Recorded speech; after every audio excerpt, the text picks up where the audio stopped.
The snow had fallen thick that morning. It blanketed the Cheyenne depot in silence, save for the groan of the wind and the distant creak of rusted rails. Trains had stopped running hours ago. Most passengers had already found shelter in town or been picked up by family.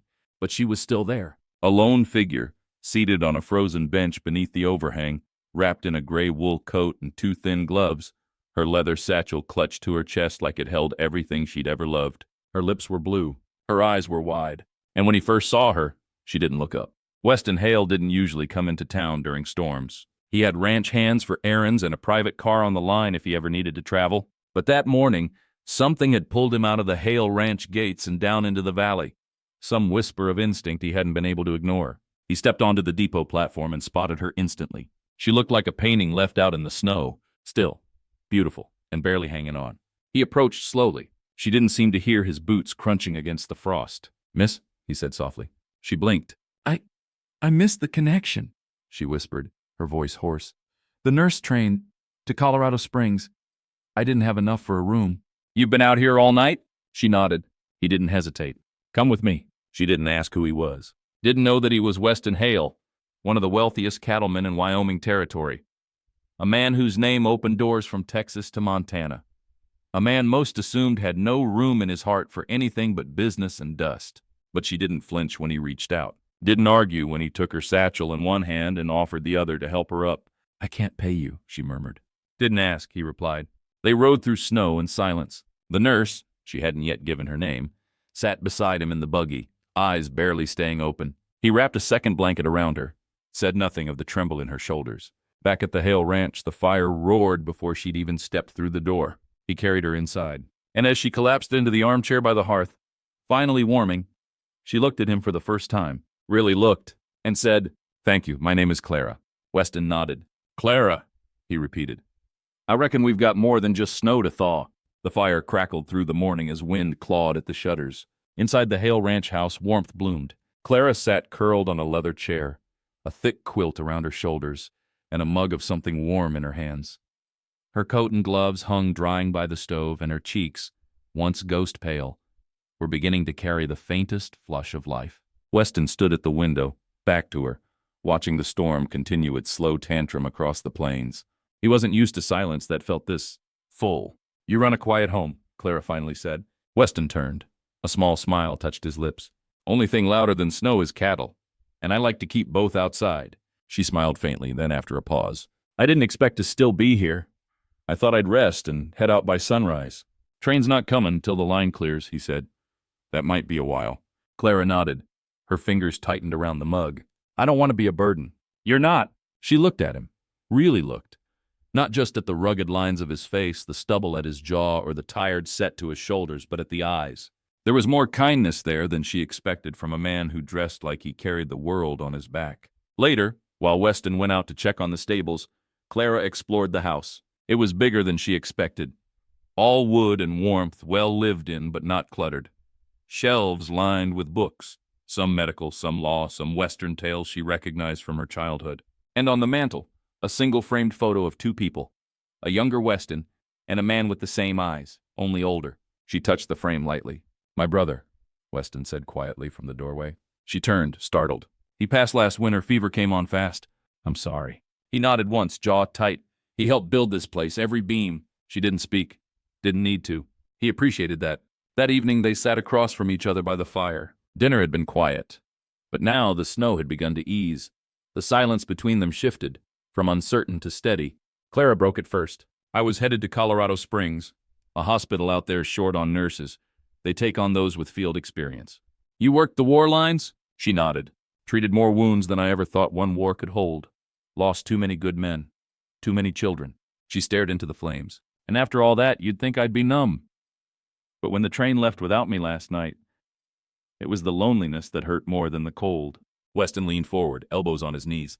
"You're not alone now." Something changed in the air between them then. Not romance. Not yet. But something softer. Recognition. The next morning, the sun rose behind pale clouds, soft and hesitant over the snow-blanketed prairie. The storm had passed, but its silence lingered. Clara woke in the guest room, a place that smelled faintly of cedar and saddle soap. A fresh pair of gloves had been left on the dresser beside a neatly folded scarf. Not new, but clean. warm, thoughtful. She hadn't been shown kindness like that in a long time. In the kitchen, Weston stood over the stove, sleeves rolled, stirring a cast-iron pan like it was part of his daily gospel. He glanced up as she entered. "You sleep any?" Clara nodded. "First full night in weeks." He pushed a plate toward her, eggs, beans, biscuits. "Then let's keep that going." They ate quietly, but not uncomfortably. When the meal was done, Weston stood. "You can stay as long as you need. The bunkhouse is empty this time of year. I can fix it up with a stove and linens if you want more privacy." Clara hesitated. "I appreciate that, but I don't want to impose." "You're not." He paused, then added, "Truth is, I could use the company." Later that day, Clara insisted on helping around the house. Weston resisted at first, but eventually relented. She gathered eggs from the hen house, helped dust the library, even organized the medicine cabinet with the precise hands of someone who'd done so under far worse conditions. Weston watched from a distance, quietly impressed. She was calm, capable, but there was something in her still, a stillness that looked a lot like someone holding back a flood. That evening, she sat by the hearth again while Weston patched a saddle near the fire. The room glowed with lamplight and slow conversation. "Why aren't you married?" she asked suddenly, the words slipping out before she could catch them. Weston didn't look up. "Was engaged once," he said. "She left. Couldn't handle the ranch life. Said I was married to the land before I'd ever chosen her." Clara tilted her head. "And were you?" He met her eyes, steady and honest. "Back then? Probably. Now? I think I'm just waiting to choose something that won't walk away first." The words hung between them, soft but solid. Clara didn't respond, not directly. She just leaned back in her chair, watched the flames, and said quietly, "It's strange how a little warmth in the right place can start to undo years of cold." Outside, the wind returned, gentler now. Inside, the silence between them began to feel a little more like peace, and a little more like home. The following morning, Clara found herself drawn to the wide windows of the main house. The snow had thinned into crusted patches, and the sky hung heavy with morning light. Weston had gone into town early to meet with a ranch supplier, leaving Clara alone for a few hours. She didn't mind the quiet. She'd been trained to find comfort in solitude, but lately, her heart had started to forget the rhythms of loneliness. While cleaning the parlor, a knock sounded on the front door. Startled, Clara wiped her hands on her skirt and opened it. Standing there was a young boy, no more than 12, with freckled cheeks and a red wool cap. His breath puffed in little clouds. "Miss Clara?" he asked shyly. "Yes?" He held out a sealed envelope. "My pa told me to give you this. Said it's from town. Came with your name on it." She took it with trembling fingers. "Thank you, sweetheart." "You're welcome, ma'am." He tipped his cap and jogged off into the snow. Inside, Clara sat down at the kitchen table, eyeing the envelope as though it might bite. It was postmarked 2 days ago, addressed only to Clara W., no return. She opened it slowly. Inside was a note, short and cruel in its coldness. "We know where you are. You can run, but he's still looking." Her heart stopped. She read the words again. The handwriting was familiar. It was from her husband's brother. The pain she had tried so hard to bury returned like a slap. It wasn't over. Not yet. She thought she'd come far enough, hidden far enough. But something in her past had grown teeth. She crumpled the letter, trying to stop the shaking in her hands. That evening, Weston returned to find her sitting outside on the steps, coat wrapped tight, eyes distant. He sensed it immediately. "What happened?" Clara hesitated, then handed him the letter without a word. He read it silently. His jaw tightened. "You're not going back," he said. "I didn't plan to," Clara whispered, voice brittle. "Then I'll make sure of it." He looked out across the fields. "They don't know this land, but I do. You're safe here. So long as I have breath, that's not changing." That night, Clara couldn't sleep. But as she lay awake in the guest room, the image of Weston standing firm in the doorway filled her mind. Not just a protector, not just a rancher, a man who didn't flinch in the face of threats. And slowly, something inside her began to believe again. Not in fairy tales, but in the kind of strength that builds safety, and maybe, just maybe, love. By the end of the week, word had spread through Willow Ridge that Weston Hartley had brought a stranger to the ranch, and not just any stranger, but a woman, alone, with no family in tow. Naturally, the town's curiosity boiled over, and naturally, Clara found herself in the middle of it. It started with the schoolteacher, Miss Eula May, stopping by the ranch with a basket of preserves and, just happening, to mention the town's upcoming church supper. Then came Sheriff Dobson, asking gently if she needed to register her name anywhere, since she was now considered a local guest. Clara handled it all with grace, but a deep-rooted fear curled in her chest. Eyes meant questions, and questions led to truths she wasn't ready to reveal. One cold afternoon, Weston invited her to ride with him into town. The mare was gentle, and the trail was dry. Clara felt the wind on her cheeks, and for the first time since leaving her old life behind, she didn't feel chased. Just free. They stopped by the general store for flour and oats. Weston was busy loading supplies when a small commotion started just outside. Clara stepped onto the wooden sidewalk and saw a man staggering toward the door of the apothecary. His arm was drenched in blood. Behind him, a young boy cried out, "Help my pa!" Without hesitation, Clara rushed to the man and caught him before he collapsed. "Get me clean cloths, warm water, and someone to clear a table," she called to the shopkeeper. People stared. She was calm, precise, commanding. In moments, she had the man laid down in the back room of the store. His wound compressed, bleeding slowed, and the boy calmed with a hand to his cheek. When Weston arrived, he found her sleeves rolled up, hair loose from its pins, voice soft but firm as she spoke to the town's doctor. "That artery wasn't clipped. It's muscle damage mostly. He'll live." The doctor blinked. "You a nurse?" "Yes," she said simply. "I was, in another life." That night, Weston looked at Clara differently. Not with pity, but awe. "You didn't even flinch," he said. "You never do when someone's bleeding in front of you," she replied. "You saved that man's life." "I only did what I was trained to do." He paused. "You're more than someone who needs saving, Clara." She looked away, unsure of how to answer. But inside, something warm bloomed. Maybe here. She could have become whole again. Not just someone broken running from a past, but someone building toward something better. A few days after Clara saved the injured man in town, the ranch had settled into a peaceful rhythm. The crisp mountain air carried the scent of pine and hay, and Clara found comfort in the quiet labor of helping around the house, mending things, brushing horses, even baking, though her bread still came out too dense for Weston's liking. He never said so, of course. He ate every slice like it was gold. One evening, Weston invited her to the porch after supper. The sun dipped low behind the hills, casting golden light over the land he owned. Hundreds of acres, stretching further than the eye could see. Clara sat beside him, wrapping her shawl tighter. For a long while, they just listened to the wind. Then softly he began. "I wasn't always rich," he said. "Didn't come from much. My pa ran a timber crew till a mule kicked him bad in the spine. After that, it was just me and Ma." Clara turned quiet. "I built my first barn with my own hands, worked odd jobs, cutting wood, trapping, hauling freight, took every dollar I made and bought land nobody wanted. Desert land, rocky land. But I made it grow.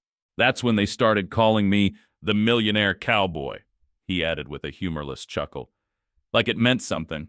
Like I stopped being the kid who didn't eat some nights." She looked at him, really looked. "So you built this whole place from nothing, from scraps and stubbornness." He paused, staring out across the fields. Then his voice dropped lower. "I had a wife once, Ruth." Clara's breath caught. "We weren't married long. She got sick right after our second year. Fever took her fast. I didn't have the money back then to get a doctor from the city. I told myself I'd never be that helpless again. There it was, the wound that hadn't closed, not completely. "I'm sorry, Weston," Clara said. He nodded. "So now I've got more money than I can spend, more land than I can work. But it's all real quiet most days.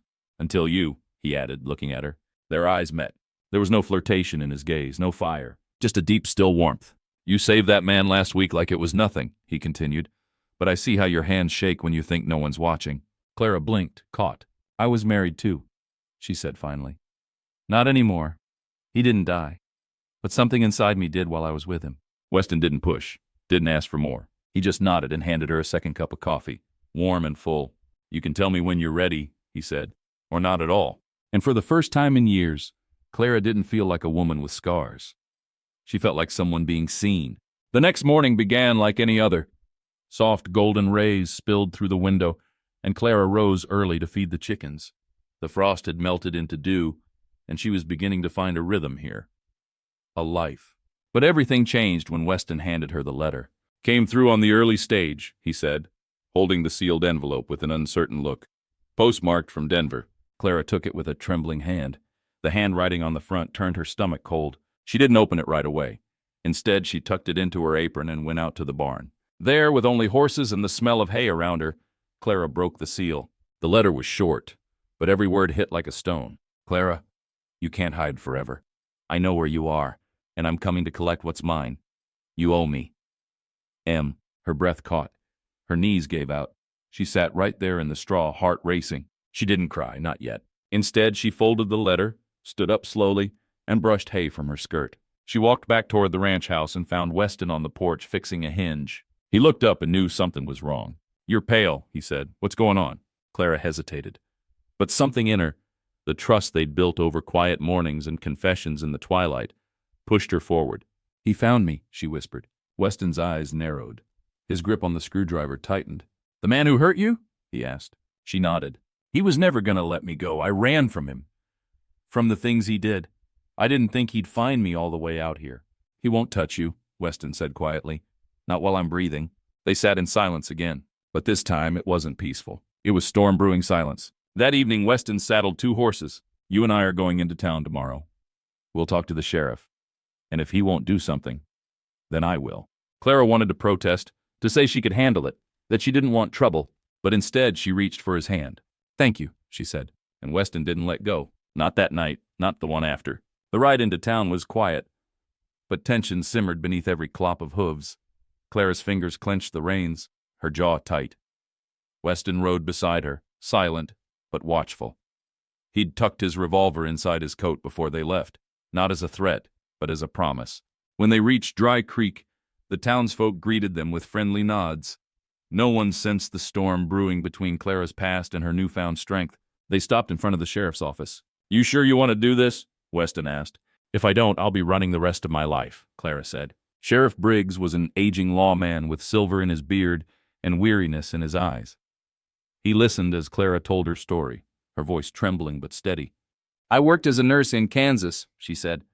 "I lived with a man who claimed to love me, but he kept me like a possession.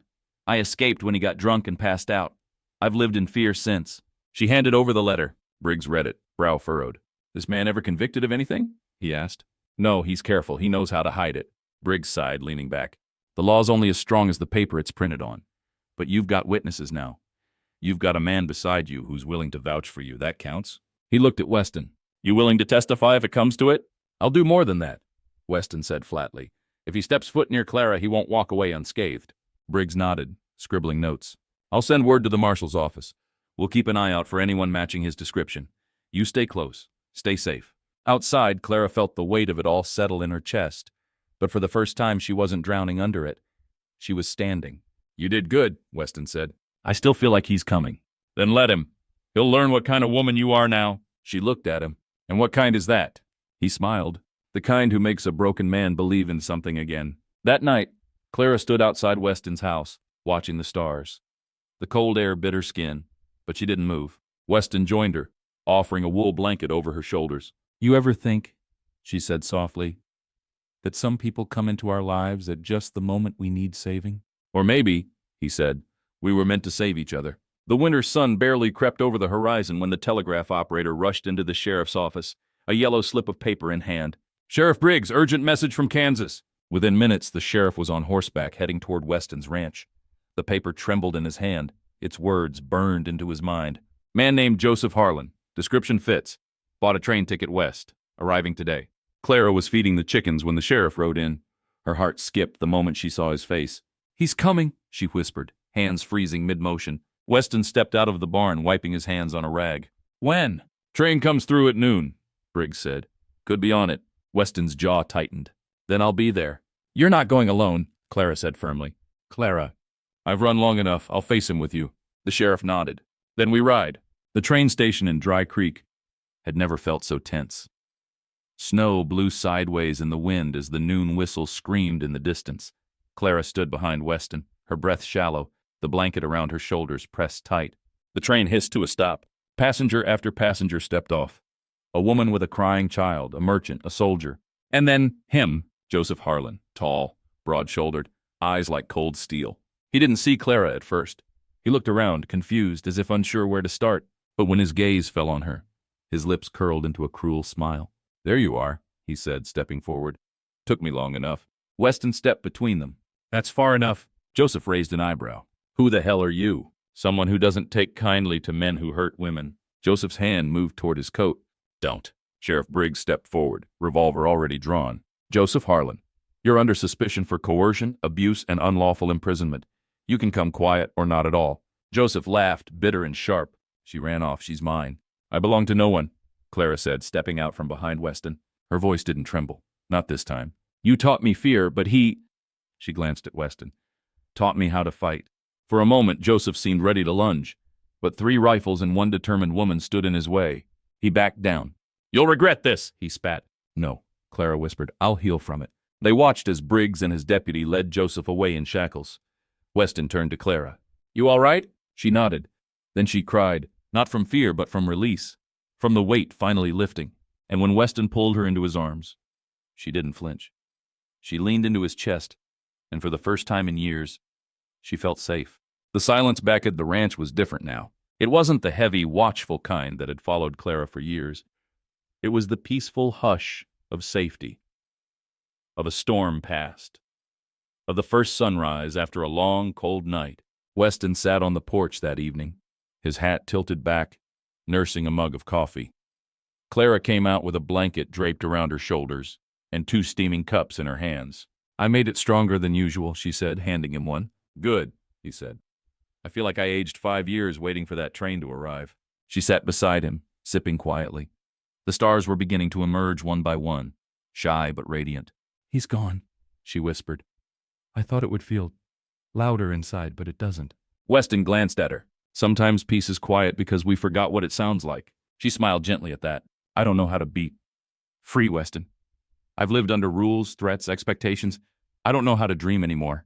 He leaned forward, resting his elbows on his knees. "Then don't start with dreaming," he said. "Start with a morning. 1 sunrise, 1 walk to the fence, 1 song." She blinked, taken aback. "You really think I can learn again?" "I don't think. I know."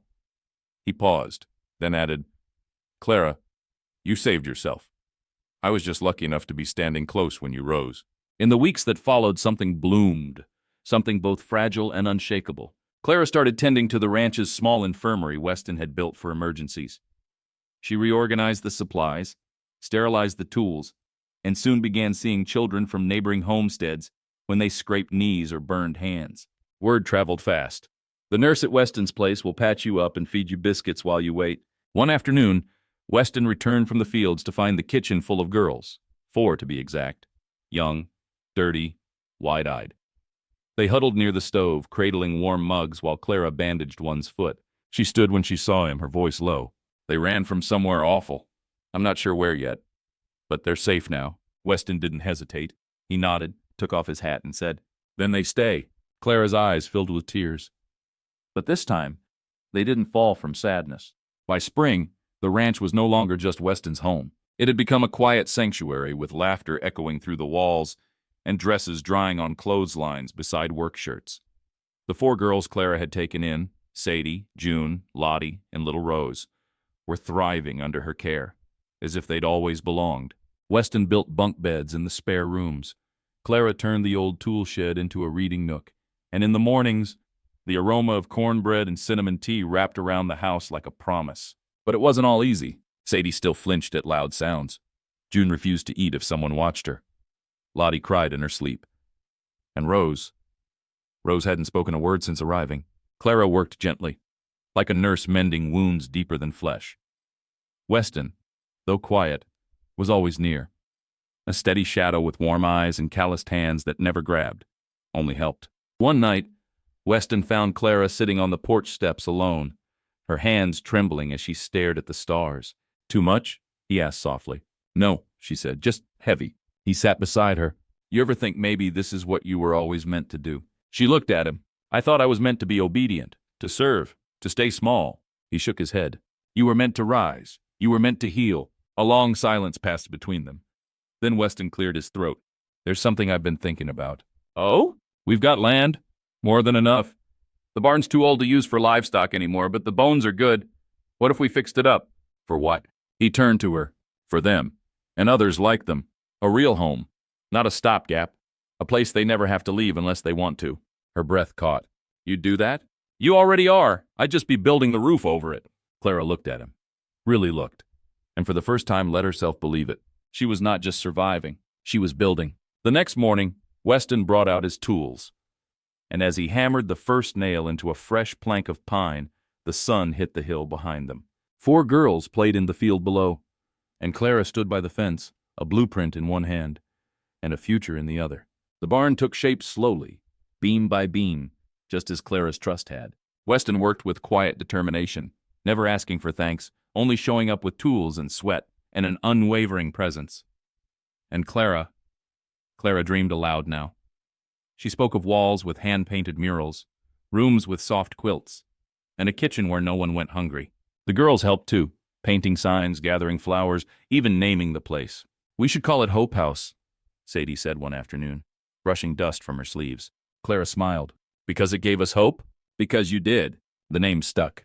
Hope House was etched into a carved wooden board above the barn doors, and the day it opened its doors, 3 more girls arrived, timid, hungry, tired.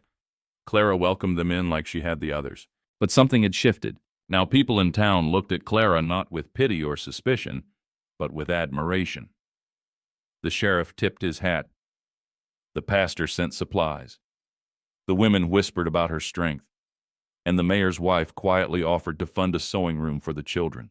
Even the papers caught wind of it. "Widowed nurse builds sanctuary for orphaned girls in Wild West." Clara blushed when she saw the headline, but Weston beamed. "I told you," he said.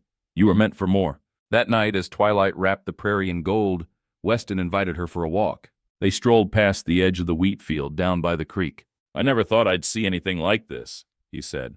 "What, the barn?" Clara teased.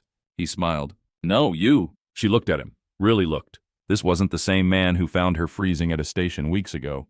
He was warmer now, fuller, as if watching her heal had healed something in him too. "You ever wonder what it would be like," he asked, "if we stopped dancing around it?" "Stop dancing around what?" "You, me, us." Clara didn't answer with words. She took his hand, intertwined her fingers with his, and leaned gently against his shoulder. For the first time in years, she wasn't scared. She was home. Clara found the letter in the mailbox 2 days after Hope House officially opened. It was addressed in the sharp, deliberate handwriting she knew too well. Her hands trembled slightly as she held the envelope. The postmark read Kansas City. She hadn't told anyone that was where she'd come from. Weston noticed her silence and approached gently. "You all right?" "It's from him," she said quietly. "My husband." The name alone made the sun feel colder. Inside the house, she sat at the kitchen table. Weston stood nearby, arms crossed, not in judgment, but in protection. Clara unfolded the letter. "Clara, I heard about what you're doing, about the girls, about the place. I want to see you. I want my children back." Her heart nearly stopped. "Children?" Weston asked softly. Clara blinked back tears. "I was pregnant when I left. He didn't know. I lost the baby on the road, alone." Weston sat beside her, his jaw tight but his voice calm. "What do you want to do?" "I don't know." But deep down she did. She didn't owe that man anything. Not her pain, not her peace, and certainly not the children she now called her own. That night, Clara burned the letter in the fireplace. Weston stayed by her side, saying nothing, just holding her hand as the flames devoured every cruel word. The past, she realized, didn't have to define her. Not when the present looked like laughter in the yard, fresh biscuits on the stove, and the quiet strength of a man who loved her gently without demand. Later she walked out to the barn, now a full and thriving home. The girls were asleep. The scent of lavender hung in the air. She looked up at the hand-carved sign, Hope House. Then she whispered to the night, "And hope is exactly what we'll protect." The telegram came at dawn. Weston was out by the stable when the rider arrived, dust rising in the golden light.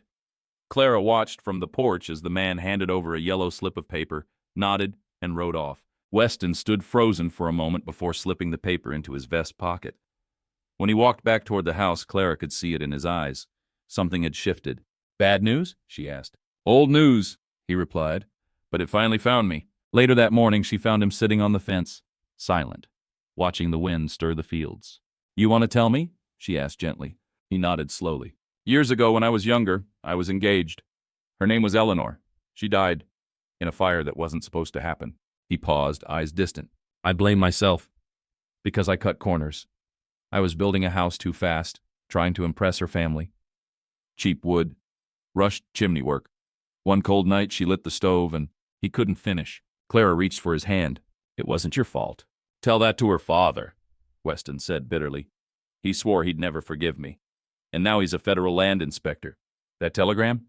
Says he's coming to investigate Hope House." Clara's breath caught. "You think he'll shut it down?" "If he recognizes me, maybe." Clara stood, her resolve hardening. "We're not going to let one man's grief destroy what we built." "Even if I'm the one who caused it?" Weston asked, looking up at her. "Especially because you're the one who built something beautiful from it." When the inspector arrived 2 days later, Clara greeted him with calm grace.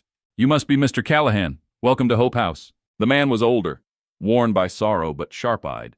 His gaze swept the property with both curiosity and skepticism. Weston emerged from the barn slowly, removing his hat. The inspector's face turned pale. A long silence passed between them. "You," he said. "Yes, sir." Another beat. "And this? This is your project?" "No," Weston said quietly. "It's hers. I just helped build it." What happened next surprised everyone. The inspector walked the grounds in silence, spoke to the girls, toured the rooms. He paused by the hearth where a quilt embroidered with the girls' names hung proudly. Then he looked at Clara. "I can't undo the past," he said, "but I can see when someone is doing penance the right way." He stamped the papers with a thick red seal. "Approved." That night, Weston and Clara sat under the stars. "You saved it," he whispered. "No, we did. It started with a letter." Clara found it tucked into the bottom of the basket that arrived with new linens and flour from town. A familiar cursive on the envelope, one she hadn't seen in years. She didn't open it right away. Instead, she placed it carefully in her apron pocket and continued her chores, her hands steady but her thoughts racing. That night, once the girls were asleep and Weston was fixing a broken gate out back, Clara stepped out to the porch, lantern beside her, and unfolded the letter with trembling fingers. "Clara, if this reaches you, it means I finally got brave enough to send it. I know I was the last person you wanted to hear from. I also know I never said I was sorry. Not properly. Not the way I should have. I left when I shouldn't have.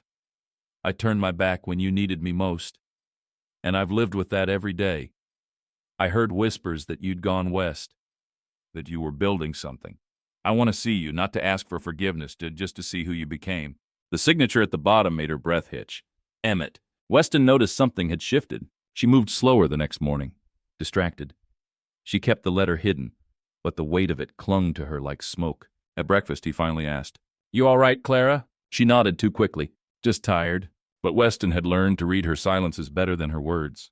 "Who is he?" She didn't answer right away. "Someone I used to trust," she said at last, before everything fell apart. "Is he someone you loved?" The porch was quiet for a long time. "Once," she said. Weston didn't speak again. He simply rose, kissed the top of her head, and went back to work. Emmett arrived 2 days later. He came by horseback, dust-covered and weary-eyed, but still carrying that air of charm that used to make Clara's heart skip. But this time it didn't. She met him at the gate. She didn't invite him in. "You look like you built the whole West yourself," he said with a weak smile. "I didn't," she replied, "but I helped." He nodded. "I'm proud of you." "Why now, Emmett?" "Because I had to see if you were okay. And because I wanted to know if there was a place for me in whatever life you've made." Clara shook her head gently. "There isn't." Emmett looked toward the house, at the girls laughing on the porch swing, at the barn, at the life she had shaped with her hands and heart. "Then I won't disturb it." He turned ready to leave. Clara called after him, "Thank you for not breaking it twice." That night, Clara found Weston sitting on the hill behind the barn, the one with the best view of the valley. She sat beside him, silent for a while, then slipped her hand into his. He asked if there was a place for him. "And?" "I told him no, because that place, it already belongs to you." Weston exhaled slowly, his shoulders relaxing for the first time all day. "I've never needed to hear anything more than that." The first snow came early. It blanketed the valley in white before the leaves had finished falling, catching them all off guard.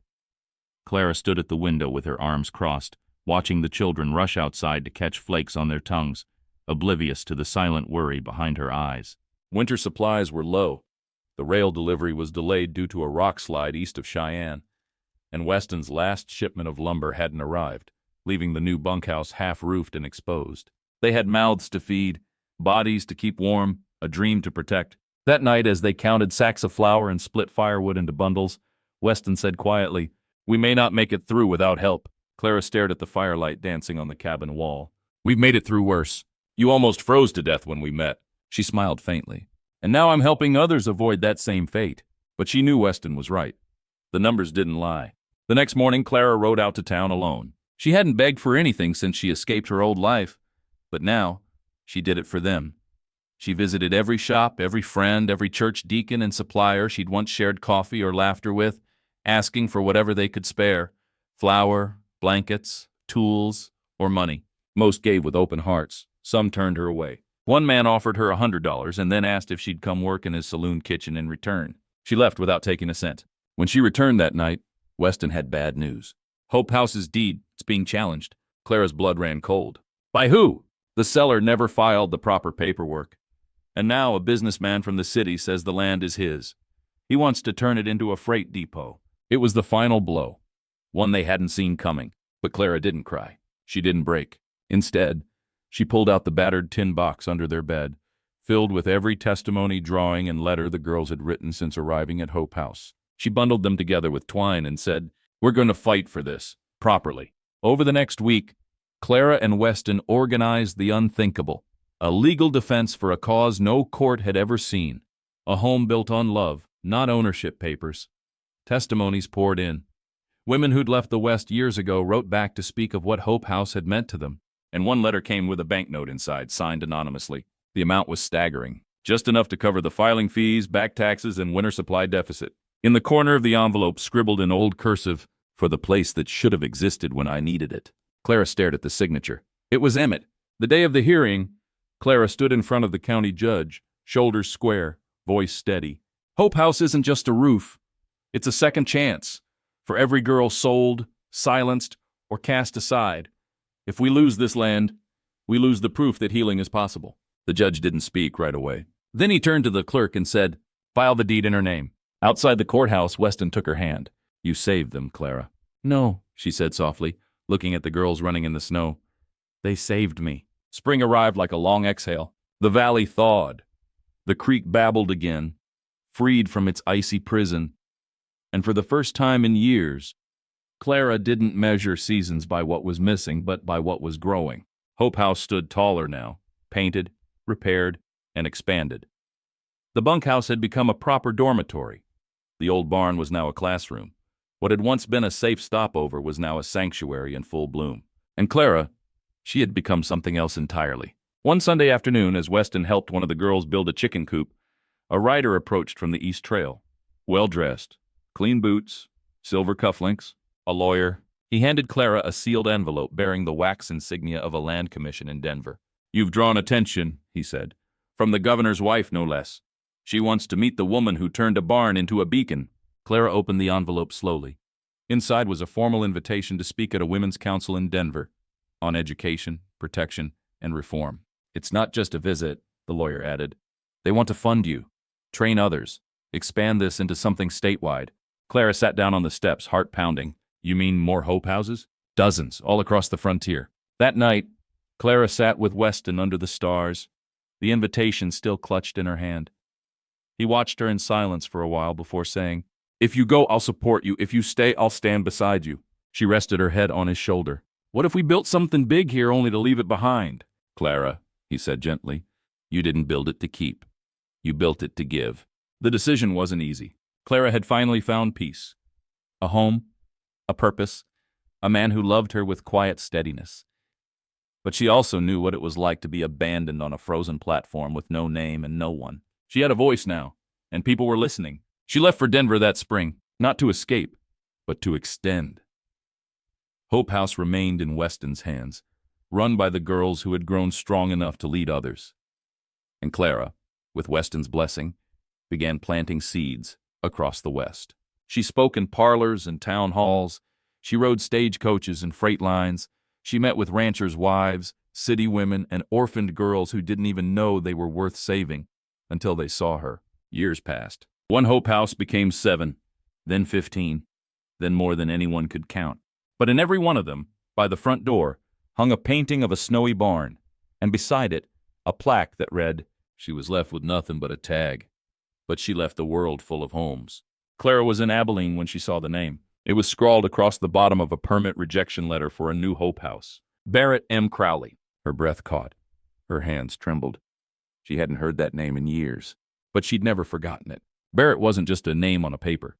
He was the man who'd sold her to a broker in Cheyenne, the one who'd handed her fate to the highest bidder and walked away with a coin purse full of cruelty. And now he was a city official in Abilene. Clara folded the letter slowly and stood. The councilwoman across from her noticed her pallor. "Is everything all right, Miss Clara?" "I need to make a stop," she said, her voice calm but cold. "There's a man who needs remembering." When she found him, Barrett was fatter, louder, dressed in a pinstripe coat that didn't quite hide his arrogance. He didn't recognize her, not at first. But when she walked into his office with her head high and her heart steeled, something in his face changed. A twitch. A memory. "Do I know you?" "You did once," she said. "Back when I wore a tag and couldn't speak." Silence. "You put me in a box," Clara said. Not bitter, just clear. "But I built a house. You silenced me, but now my voice echoes across states." "I didn't break any laws," Barrett muttered, shifting in his chair. "No," she said softly. "You just broke people." The confrontation didn't end in revenge. It ended in exposure. Clara didn't need to strike him down. She had something sharper now. The truth. And people who believed her. Within weeks, newspapers printed the story. Prominent official tied to historic underground trade ring. Barrett was dismissed, disgraced, and ultimately left town under scrutiny. But more importantly, women came forward. Dozens. Then hundreds. And many of them credited Clara's courage for finally letting them speak. Back home, Weston read the paper with a hard jaw and a soft heart. "You didn't just take him down," he told her later. "You built a world where he can't rise again." Clara said nothing. She simply closed the paper, leaned against him, and listened to the silence of justice. It was a beautiful sound. The letter arrived in a golden envelope. Strange, elegant, and unlike anything Clara had ever received. It bore the seal of the office of the First Lady of the United States. Clara nearly dropped it. Weston came in from the porch just as she broke the wax. "What is it?" "It's from her," Clara whispered. "The president's wife."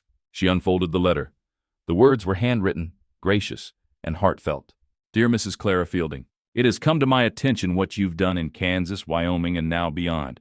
You've built sanctuaries not just from wood and stone, but from bravery. And in a time when too many women suffer in silence, you've shouted for them. You've offered them home. I would be honored to meet you in Washington. With hope and admiration, Margaret A. Caldwell, First Lady of the United States." Weston read the letter over her shoulder. "You're not just saving lives anymore," he said quietly. "You're changing the whole country." Clara looked at the note again, at the heavy parchment, the bold ink, and the trembling of her own hand. She had begun with nothing, less than nothing. A girl left in a snow-covered station with no name, no family, and no voice. And now, the most powerful woman in the nation wanted to hear her speak. The trip to Washington wasn't just about meeting the First Lady. It turned into a summit of voices, women from across the plains, settlers and teachers, nuns and nurses, each with their own story, each thanking her for giving them the courage to step forward. And Clara, she didn't wear lace or ribbons. She wore the same coat she'd worn the night Weston found her, patched and worn but proud. In her speech, Clara said only this: "You do not need to be born into power to change the world. You just need to believe that what happened to you should never happen to another." The applause lasted longer than she could bear. The sky over Wyoming was clear the evening Clara came home from Washington. The train screeched to a halt at the small wooden platform she once collapsed on. Frozen, forgotten, a $1 tag around her neck. But now the platform was different. It was lined with children, with women, with banners reading, "Welcome home, Clara. Hope lives because of you. Our mother, our hero." Clara blinked fast. Her hands trembled again, but not from fear, from overwhelm. And at the center of it all stood Weston, arms wide, eyes soft, and heart as open as the day he found her. Later, after hugs and tears and the reunion dinner that filled every table in town, Weston led her behind Hope House. There, under the twilight sky, stood a second house. Not quite finished. Fresh lumber, a white fence, a porch swing already creaking in the breeze. "What is this?" she asked, hand at her chest. "It's for you," Weston said. "For us. The girls are safe here now. They don't need us hovering forever. I thought maybe we'd finally build a home of our own." "Weston!" Her voice broke. He knelt, not with a ring, but with a small folded quilt in his hands. It was the same quilt she'd once wrapped around herself that first night in the barn. Now it was stitched with new squares. One for each girl they had helped. One with her name, one with his, and one blank square waiting. Clara bent to her knees, wrapped her arms around him. The wind smelled like pine and possibility. "I don't need lace," she whispered. "I don't need white flowers. This is the only proposal I'll ever need." They held each other in the silence of the plains. The world had forgotten her once, but Clara had become the woman no one could ignore. Not because she chased power, but because she turned her pain into shelter, her voice into thunder, her arms into refuge. Years later, that second home would house not just her and Weston, but generations of girls who never knew what it meant to be less. They would point to the porch swing and say, "That's where Mama Clara read us stories. That's where hope began."